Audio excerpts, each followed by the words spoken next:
პირველი უამრავ ადამიანს შეუნარჩუნეთ სიცოცხლე.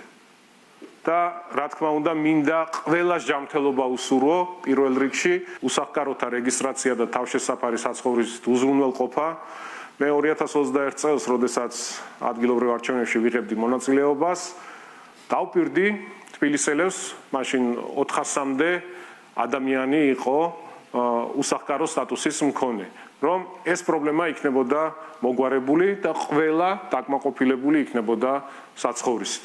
რა თქმა უნდა, ჩვენ ამ დაპირებას ვასრულებთ და ოქტომბრამდე ყველა ოჯახი აბსოლუტურად იქნება დაკმაყოფილებული. ქონება, რომელიც იყო სახელმწიფო საკუთრება, გადაცემული არის უკვე იმ ოჯახებზე, იმ ადამიანებზე, ვინც ამ ფართებში ცხოვრობდა და ვერ ახერხებდნენ დაკანონება. საბავშვო ბაგაბაღები.